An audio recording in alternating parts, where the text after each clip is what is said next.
So this is Col de la Couillole, another climb in the Alpes Maritimes. It's not as popular as you might expect, despite regularly featuring in races like the Mercantile Classic and Paris-Nice. And I think it's actually in next year's race as well, the 20th stage. The climb starts down in the valley in Saint-Sevier-sur-Tigny, which isn't far from Isla Village. There's also climbs like Col de la Bonnet not far. It links the Tigny Valley and the Sians Gorges, which, as you'll see, provides a pretty amazing backdrop. The real question is, how will this climb compare to my favourite climb in the world, Cheddar Gorge? It's a super steady gradient of around 7% for 16 kilometres, so you climb up to nearly 1700 metres. My plan here was basically just to ride as hard as I could up it. I was expecting it to take somewhere around 55 minutes, so kind of just treating it like an hour-long effort. It's pretty hard to find climbs that are over like half an hour long, so it's always a bit strange trying to pace something that's closer to an hour. And it's difficult not to start too hard when you kind of have it in your mind that you want to ride hard up the whole thing. I always feel like I should be in the red from the get-go, which obviously isn't sustainable for an hour. So you have to kind of try and rein it in a bit. But I kind of know by now what a good tempo or threshold pace feels like and what I can maintain without blowing up. And I've been focusing on fueling a bit better. Had too many bonks recently, so I actually had a gel before this. And I was actually pretty fresh for this ride. Well, no, I wasn't actually fresh at all by normal standards. But I think I've said it before, but whenever I try to actually rest or taper, I basically completely forget how to ride a bike. So I think I ride better when slightly fatigued. Most of my rides recently have been in the mornings when my body just feels super sluggish. So it was nice to ride a bit later in the day and just, felt like I had a bit more energy. And I was really excited to be riding a new climb. It didn't take long to settle down and just get into a good groove.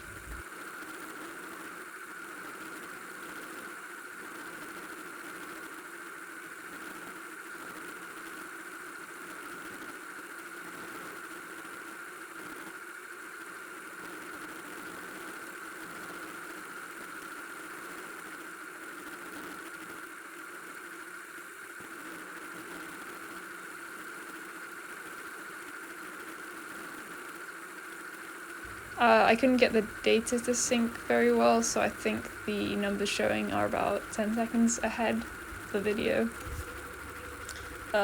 Sorry about that. I think the best way to experience the climb is to ride hard up it. It feels like when you just ride a climb easy, you could almost be on any road. I know that's not true, and there's certainly a place for just enjoying the climb, but I find it much more satisfying and memorable to experience it fully through the pain.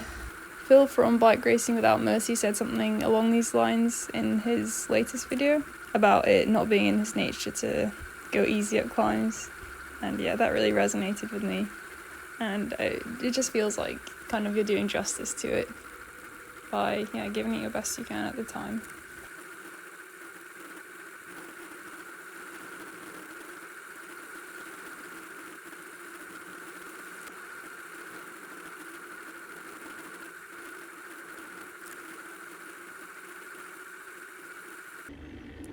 This is a video I took when I was coming down, looking back up at the road that I'm climbing.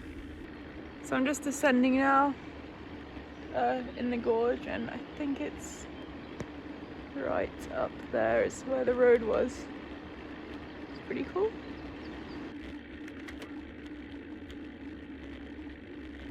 You might be wondering why I'm wearing a gilet in 20 degrees. Wasn't sure how cold the descent would be, so it was a bit of a baking climb, but I was quite glad to have it later on.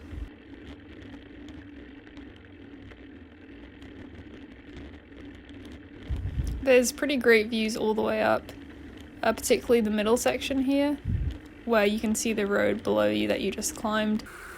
Can kind of get the really open gorge views, and then You do cut kind of inland under more sheltered roads later on, but it's still pretty stunning all the way up.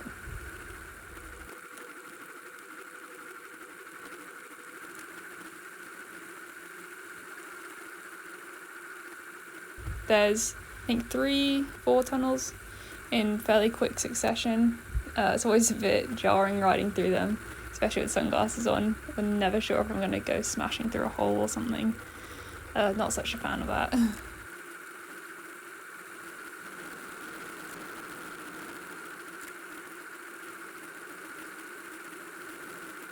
I'd say I kind of felt better as I went along. I didn't feel terrible at the start, but it's always good to get kind of stuck into the climb, knowing you're not going to blow up. You found like a sustainable kind of pace.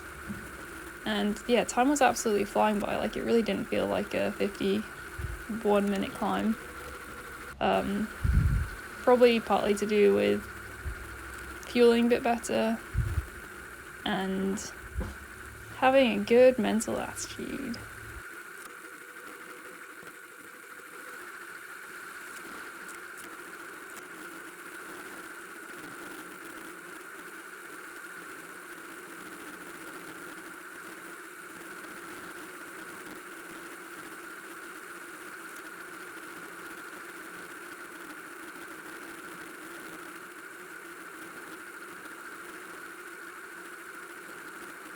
And here's some footage from the other climb I mentioned, which I did after this one. Yeah, it just has some really nice scenery that I thought would be worth showing. Once again, not the most enjoyable descent down this one. I think my new motto is love the climbs, tolerate the descents.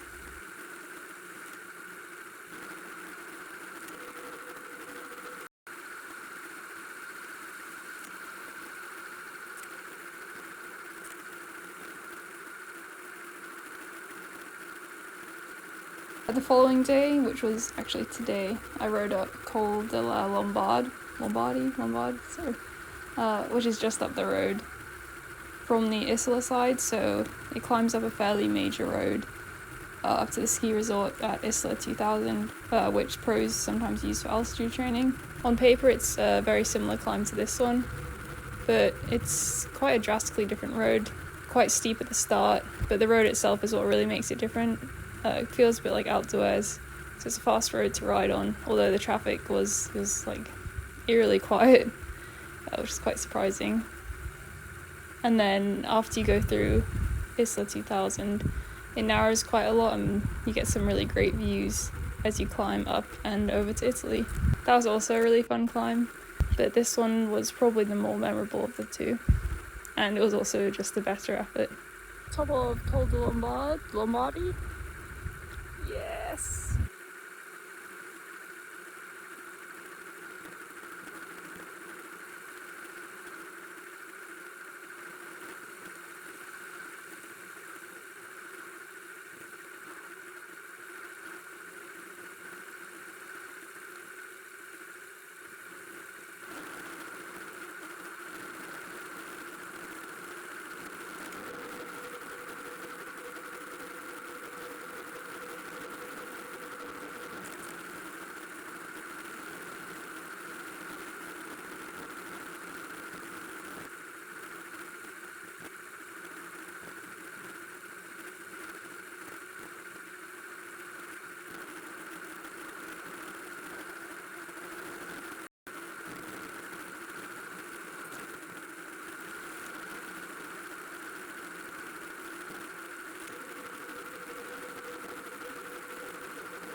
And somewhere around here is the 5k to go sign. I hadn't really been paying too much attention to the markers on the side of the road, and I was expecting it to be more like 7 or 8 kilometers because I just had the map on my Garmin, so roughly knew where the summit was, but wasn't really looking at much.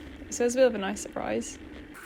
But yeah, certainly came a lot sooner than I was expecting, and I actually thought I'd paced it too easily.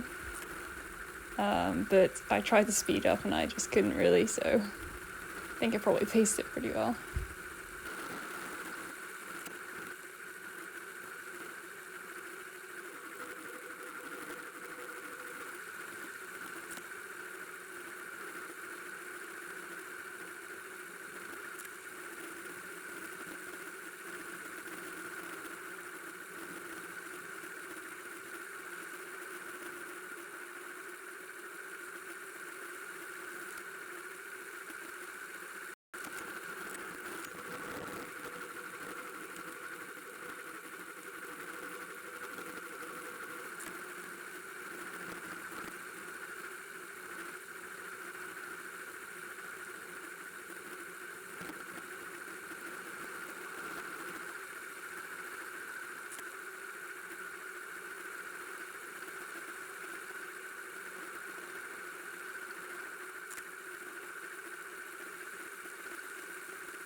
As usual, the last kilometre seemed to be an awful lot longer than a kilometre. I tried to, sprint would be a very generous term, but I tried to increase my watts a bit at the end here. And if you continue along this road, you end up in Buell, and then further along is Baalberg ski resort. But I just turned around and descended, and then did another little climb up to Ruhr, which is a little village, a bit more back roady, but it's another one well worth doing. For sure.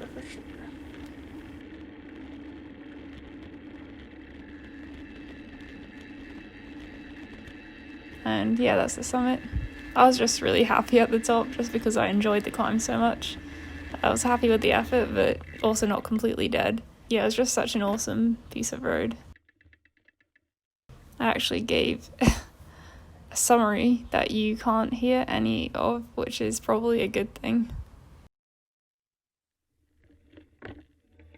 Oh, plot twist.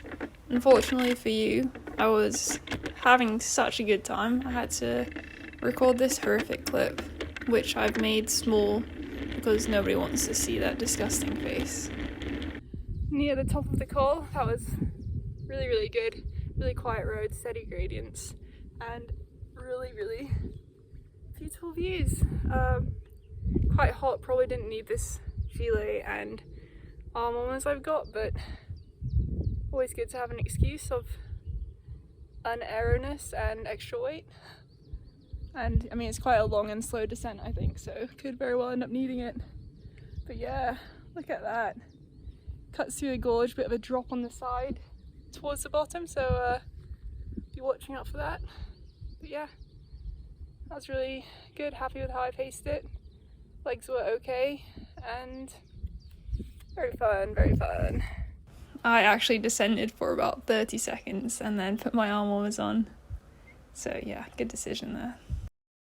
This effort was about 250 watts for just under 52 minutes.